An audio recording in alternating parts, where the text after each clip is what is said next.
אני רוצה להתחיל מאיזה סיפור קצר על לקוח שהיה לי בעבר, בין הלקוחות הראשונים שלי כשהתחלתי כעצמאי, כי אחר כך עברתי לעבוד במשרד פרסום, וזה כבר היה קצת שונה, אבל הלקוח הראשון הזמין ממני, אם אני לא טועה, זה היה משהו כמו 100 מאמרים, שהייתי צריך לכתוב במשהו כמו חודש. ובשבילי א' זה היה וואו, איזה כיף, אני הולך אשכרה לעבוד במשרה מלאה, בלשבת ולכתוב תוכן. מצד שני, לא היה לי מושג איך אני ניגש לזה בכלל. זה האתר בתחום הספה, ג'קוזי, מסאז'ים, דברים כאלה. לא היה לי שום מושג בתחום הזה, גם אז, אני לא יודע איך זה היום, אבל גם אז לא היה יותר מדי מידע על זה באינטרנט.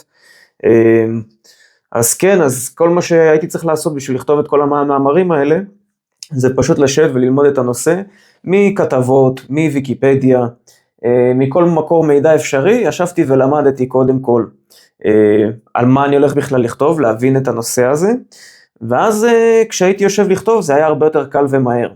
וזה בעצם השיטה שלי, ככה אני בעצם כותב את המאמרים נורא מהר, ברמה גבוהה, ואם הטאץ' האישי שלי לא סתם משכתב תוכן קיים, שזה ככה, אני לא יודע אם זה סוד בתעשייה או שזה מה שכולם יודעים, שרוב כותבי התוכן הם פשוט לוקחים מאמר קיים, עושים העתק הדבק לקובץ וורד, ופשוט משכתבים אותו כדי שהוא יראה קצת שונה, כדי שהאלגוריתם של גוגל לא יזהה שזה מועתק, והאתר המקורי גם לא ידע להגיד שזה הועתק ממנו.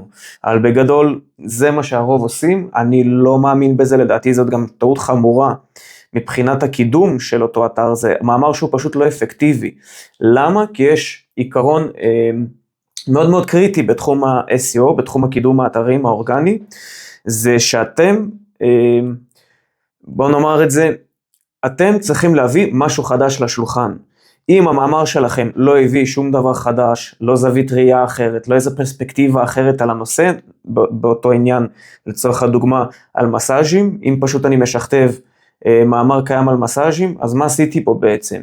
אז בואו נצלול פה. אמרנו, לומדים את הנושא. כרגע המאמר שאני הולך לכתוב עכשיו, הוא בתחום הרכב, אוקיי? לאתר רכבים, אני צריך לכתוב מאמר שהוא על קיה סטוניק החדשה, הגיעה קיה סטוניק חדשה לישראל, ועל זה אני צריך לכתוב מאמר. ברגע שאני רושם את זה, יש לי כאן המון תוצאות יפות בגוגל, מה שמופיע ראשון, זה תוכן איכותי, זה תוכן שאפשר לסמוך עליו, כי אם גוגל החליט להציג אותו לי, כנראה שהוא מספיק טוב התוכן הזה. אז אני יכול לקחת פה, יש פה את אתר קארטיוב, על קיה סטוניק החדשה, יש להם פה מאמר נחמד עם כל הפרטים על הרכב וכל מה שצריך. מעבר לזה, אני יכול לרשום באנגלית New Kia Stonic, ואז זה מוביל אותי למשל לאתר של טופ גיר, כאן יש פה כתבה על קיה סטוניק, שזה אולי אני אפילו מעדיף, כי הם אוהבים באמת לתת את הדעה האישית שלהם על הרכבים, ואז אני בעצם, אחרי שאני קורא את זה ולומד את זה, לא חייב גם לקרוא הכל, לא חייב ללמוד את זה בעל פה, ממש לא צריך ללמוד את זה בעל פה, אולי אפילו רק באמת לעבור על זה ככה פעם אחת צ'יק צ'ק לקרוא את זה, וזה הכל, זה כל מה שצריך. אני אפילו בגלל שזה בתחום הרכב, אני מכיר קיה סטוניק, האמת של אבא שלי יש רכב כזה, את הדגם הקודם, זה דגם חדש, אז אני מכיר את הרכב, אני יודע בערך להגיד איך הרכב הזה במציאות, מבחינת נהיגה ודברים כאלה. אני יותר חשוב לי לראות את הנתונים הטכניים של הרכב, זאת אומרת כמה כוח סוס יש לו, מה המחיר, פה זה באנגלית, אבל עדיף לי בעברית למצוא את זה, אבל כן, מה המחיר, איזה תיבת הילוכים יש לו, מה המידות שלו, 0 ל-100 וכל הדברים האלה. עצם זה שיש לי את זה, רק זה, אני יכול לכתוב ממנו מאמר של 300 מילים. תכף אני אראה לכם איך עושים את זה. אז אחרי שהבנתי את הנושא, קראתי קצת, למדתי, לא צריך הרבה, שוב, 5 דקות קריאה, 10 דקות, באמת לא להגזים. מכאן עוברים לשלב הבא, בוחרים ביטוי מפתח ראשי, שזה הנושא בעיקרון, אוקיי? הנושא כאן הוא קיה סטוניק החדשה. עכשיו, הביטוי מפתח הראשי יכול להיות קיה סטוניק החדשה, הוא יכול להיות קיה סטוניק 2026, הוא יכול להיות קיה סטוניק המחודשת, קיצור הבנתם בכיוון הזה, אוקיי? ואז על זה אני צריך לשבת כל המאמר. מה זה אומר על זה אני צריך לשבת כל המאמר? זה אומר שהנושא הזה צריך להופיע לא פעם אחת במאמר, אלא כמה פעמים. מה זאת אומרת כמה פעמים? הוא צריך להופיע בכותרת הראשית, חובה. אם בחרתי שהנושא הוא קיה סטוניק 2026, אז אני חייב שזה מה שיופיע בכותרת, כמו שזה מופיע כאן. אני אעשה כאן צילום מסך ויעלה לכם את זה, שתוכלו לראות את זה כאן למטה. קיה סטוניק 2026, ואז יש המשך של השם של הכותרת. אוקיי, בחרתי ביטוי מפתח ראשי, קיה סטוניק 2026. זה יהיה חלק מהכותרת הראשית, זאת אומרת הכותרת הראשית יכולה להיות קיה סטוניק 2026, בדקנו האם היא עדיין רלוונטית. מאוד חשוב לדעתי, זה קטע קריטי, הייתי אפילו מציע לכם, אם אין לכם ראש יצירתי, או לחפש לצורך העניין באתרים בחול, אתרים באנגלית, כותרות שלהם ולקחת השראה מזה, אם כן יש לכם מספיק הבנה בתחום וראש יצירתי, כן לשבת על זה דקה, 2, לחשוב על כותרת שתמשוך, שאם אתם הייתם רושמים בחיפוש בגוגל, קיה סטוניק 2026, והיה מעניין אתכם לראות מה זה הדגם הזה, מה חדש בו, האם כדאי לקנות אותו, אוקיי? אז זה בעצם הכותרת שהייתי גם מוסיף לו, קיה סטוניק 2026, האם כדאי לקנות אותה? זה גם כותרת מצוינת. אני אישית הייתי כנראה לוחץ עליה אם הייתי מתעניין ברכישת הרכב. אז אני בדקנו האם היא עדיין רלוונטית, יכול להיות אני אשנה את זה אחר כך. לדעתי זה כותרת חזקה וטובה, א' כי היא מעלה שאלות, מעלה ספקות, זה מציג את המאמר בתור משהו אובייקטיבי, לא בתור משהו שיווקי, אני לא בא למכור לכם פה שום דבר, אני רק מציג את מה שאני רואה לנכון לגבי המוצר הזה, לצורך העניין, לגבי קיה סטוניק 2026. אני זוכר, היה לי לקוח שהייתי כותב לו מאמרים על שירותי מזגנים, תיקוני מזגנים, החלפת מזגן מרכזי, כל הדברים האלה, והוא תמיד היה מתעקש על המון ביטויי מפתח משניים, לדעתי זה רק דפק לו את הדירוג בגוגל, כי אני חושב שגוגל הריח כבר מרחוק, שיש כאן איזשהו ניצול ציני של הביטויים האלה, של לנסות לדחוף כמה שיותר תתאי נושאים כאלה במאמר שהוא הנושא, המאמר זה הנושא, זה מה שצריך לכתוב עליו, לא צריך לדחוף עוד נושאים בתוך המאמר.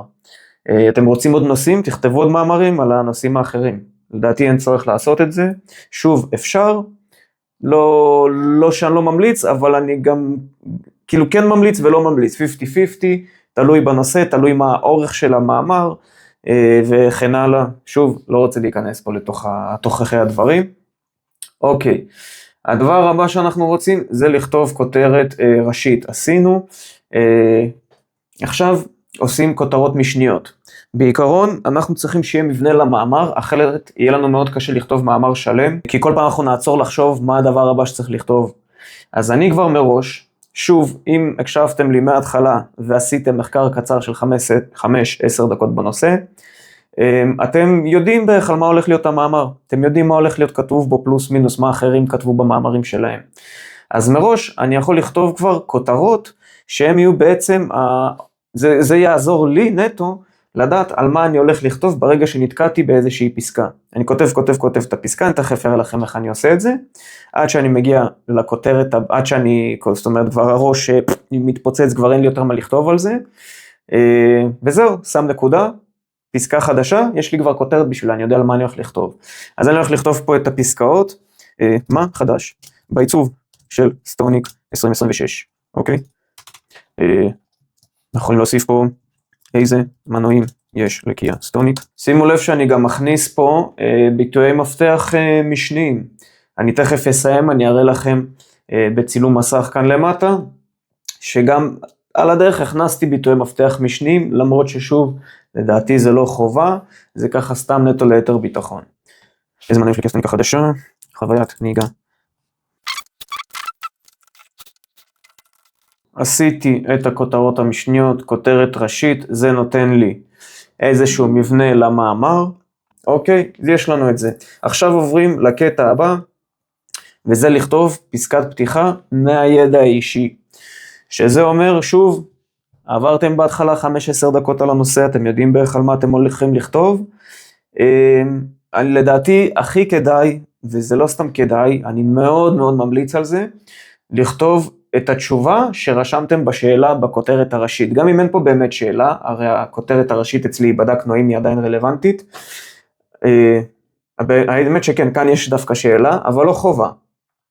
שתהיה כאן שאלה, יכול להיות שבכותרת לא תהיה שאלה, ועדיין מאוד כדאי שהתשובה שבעצם של כל מה שרשמתם הולכים לרשום במאמר, כן, נדבר מבחינת העתיד כשהוא יהיה מוכן, שמי שייכנס למאמר ב2-3 שורות הראשונות, הוא הבין על מה המאמר, הוא קיבל את התשובה של מה שהוא צריך, וזהו בעיקרון, הוא לא צריך לקרוא את כל המאמר עכשיו.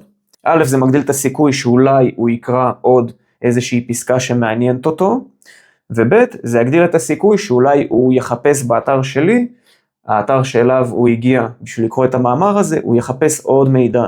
הוא לא יחזור לגוגל שוב לחפש מידע, הוא יחפש באתר שלי כבר, כי הוא רואה שאצלי אני נותן לו גם תמונות, גם נותן לו את התשובה מאוד מהר, כבר בפסקה הראשונה, ובאמת אני בא לקראתו מה שנקרא, אני מבין אותו. אוקיי, אז אנחנו נרשום, בדקנו אם היא עדיין רלוונטית, זאת הכותרת, אז קיה סטוניק 2026, מציגה עיצוב חדשני, משפחתית וחוויית נסיעה, וחוויית שימוש. זהו, זה הפסקה הראשונה שרשמתי, צלם אותה. קיה סטוניק 2026 מציגה עיצוב חדשני, שדרוג במערכות הבטיחות, אך שומרת על האופי שלה. היא נחשבת לקרוסובר קומפקטי ונוח, עם שימושיות משפחתית וחוויית נסיעה בטוחה. היא נשארת מאחור בכל הקשור לטכנולוגיית ההנאה שלה, אבל יחד עם זאת היא מציגה בטיחות מתקדמת ועיצוב מודרני. מצד אחד נכון, לא נתתי כאן תשובה חד משמעית, מצד שני די הסברתי את הרכב הזה. אוקיי? בפסקה אחת של 3 משפטים. זה כל מה שהייתי צריך. זהו, מכאן אנחנו עוברים לשלב הבא של כתיבת שאר הפסקאות, וזה בעצם לקחת מאמר, בואו נגיד ניקח מקארטיוב, את המאמר שלהם, אני פשוט אעשה העתק הדבק של כל התוכן שלהם, פה מעל התוכן שלי, אוקיי? למה אני עושה את זה? לא כדי להעתיק מהם, אלא כדי לעבור נתונים בעיקר שהם רשמו, כדי שאני לא אצטרך כל פעם לדלג הלוך חזור מהמאמר שלהם לשלי. לא חייב מהם, אני יכול לקחת שוב ממאמר באנגלית, בדרך כלל זה מה שאני עושה. כאן אני פשוט רוצה בשביל להראות לכם, שאפשר גם לקחת מאתר ישראלי. ויפה, מה הכותרת הבאה שלנו? אני לא צריך לחשוב, רשום לי כבר מה חדש בעיצוב של סטוניק 2026. הנה הם רשמו, אם תסתכלו על הסטוניק החדשה מהפרופיל, לא תתקשו לזהות את הפרופיל של הדגם היוצא, וזה כמובן רמז שלא מדובר בדגם חדש מהיסוד, אלא מתיחת פנים, וטטטה.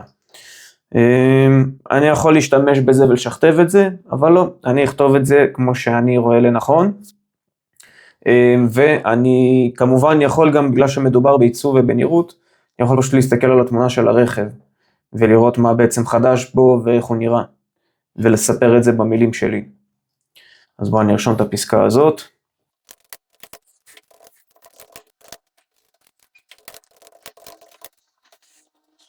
אז כרגע אני סיימתי לכתוב את הפסקה הראשונה, כאן נתקעתי, אני לא יודע מה עוד לרשום מבחינת העיצוב של הרכב, הוא לא כזה מלהיב אותי, אז זה טיפה עוצר לי את היצירתיות, אבל שוב, כמו שאמרתי קודם, יש לי את הכותרת הבאה כבר מוכנה, אני לא עוצר לקרוא את מה שרשמתי פה, לא מתקן שגיאות כתיב, לא שום דבר, כי זה יעצור את רצף המחשבה, את רצף הכתיבה שלי, אני ישר עובר לכותרת הבאה, איזה מנועים יש לקיה סטוניק החדשה.